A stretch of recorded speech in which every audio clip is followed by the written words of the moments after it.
Winning in boxing isn't assured by outscoring an opponent. A single powerful punch can suddenly knock out a fighter who's been trailing in the match.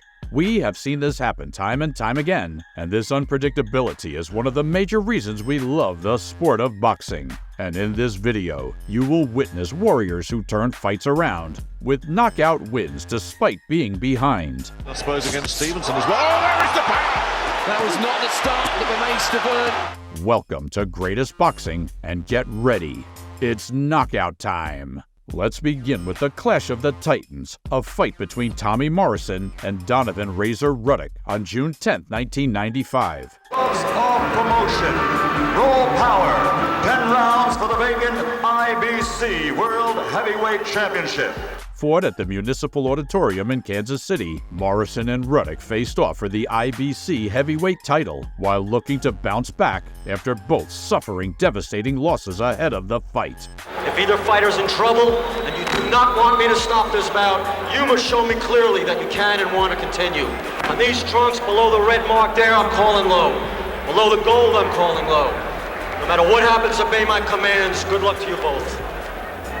Morrison had recently lost the WBO heavyweight title to Michael Bent after getting knocked out in the first round. Oh, Tommy stunned by a right hand, and down goes. On the contrary, Ruck was returning to the boxing scene after going off following his second-round knockout loss to Lennox Lewis more than a year ago. Can he finish? Right hand to the body. Ruck in trouble. Second knockdown of round 2. With both fighters having so much to lose, the contest garnered massive interest, which earned it its name, the Clash of the Titans, and it truly was. However, Morrison started rather disappointing, opening his body to multiple punches very early, causing Ruck to drop him with an uppercut less than a minute into the first round.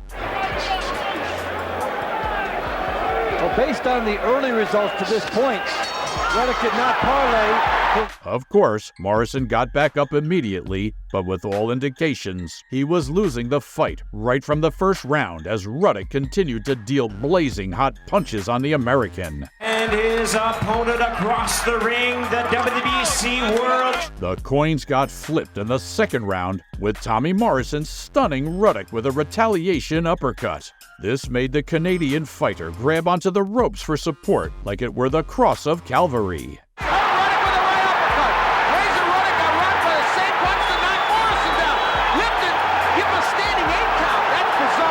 After a standing 8 count, Ruck returned to fighting and continued the fine form he started with, dominating the 3rd, 4th, and 5th rounds, hurting Morrison with several left hooks and multiple combinations. Then-throw combination.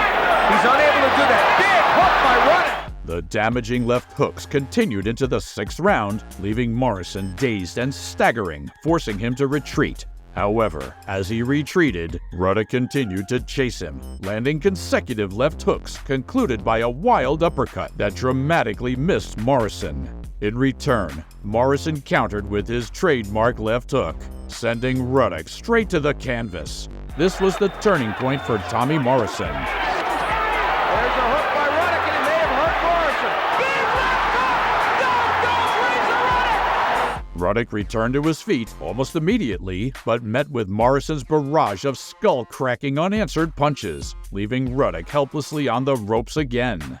The referee gave another standing count of 8, which Ruck survived yet again. A standing 8 here. Now, this a standing 8. But of course, nothing could have prepared him for what was to come. Shocking the crowd packed in the Municipal Auditorium, Morrison landed another unanswered barrage of punches, forcing the referee to step in and stop the fight, announcing Tommy Morrison as the winner by technical knockout. Is the end of the fight. He only needed 5 more seconds. He could have regrouped. At number 2, on May 15, 1992, we have Michael Moer and Bert Cooper. Named the KO Magazine Fight of the Year, Bert Cooper and Michael Moer were obviously at different stages of their careers when they met for the vacant WBO title. Coming off an impressive 6-month performance with the highlight against heavyweight champion of the world, Evander Holyfield, Bert Cooper had exceeded all expectations set for him and had proven his gameness in a match with Moer. And he's hurt. And Michael Moore is out on his face. Michael Moore. That fight is over if Joe O'Neill doesn't give him a count right here. From the start, Cooper was aggressive, quickly scoring a knockdown against Michael with powerful punches. Despite an unusually poor beginning, the American boxer was unfazed and skillfully evaded further attacks whenever cornered.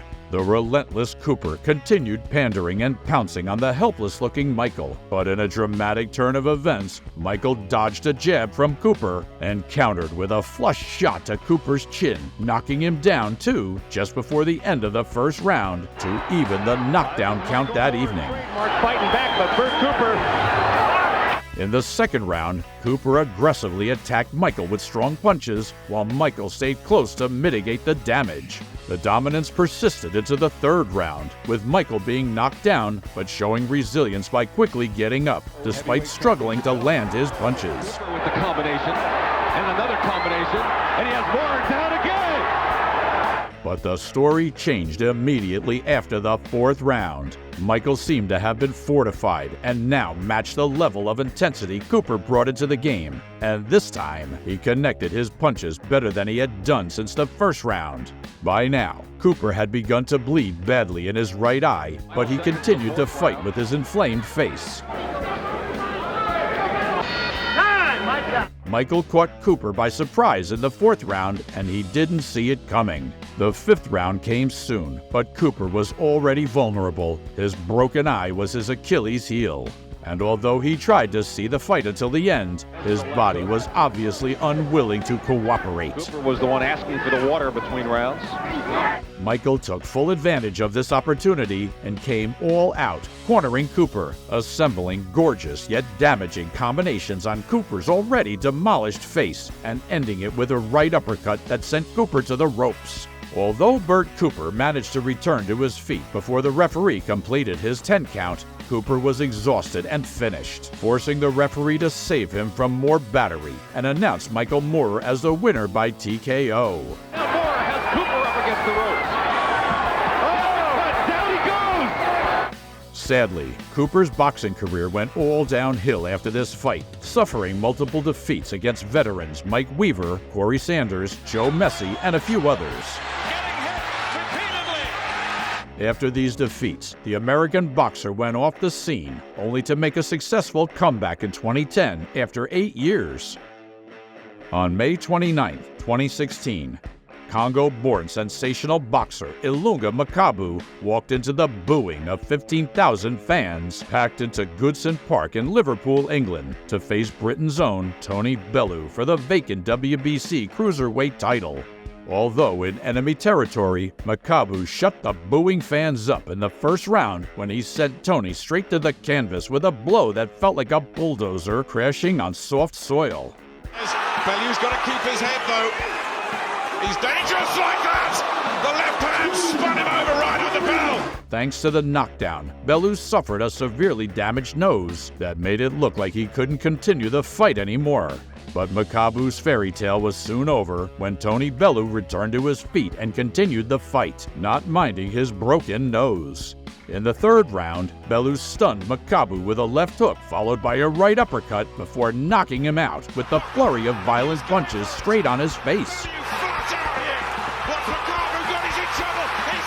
The fight between Ryan Garcia and Luke Campbell on January 2, 2021 in Dallas was more of an exchange of favors, not punches. Campbell drew the first blood in the second round with a heavy left hand that landed straight on Garcia's chin and sent him straight to the canvas, back first. Garcia returned to his feet before the referee counted up to 10, and the fight continued intensely with both fighters trying to outsmart each other. In the seventh round, Garcia returned Campbell's favor with a clean but severe body shot that sent Campbell to his knee, unable to bear the referee count.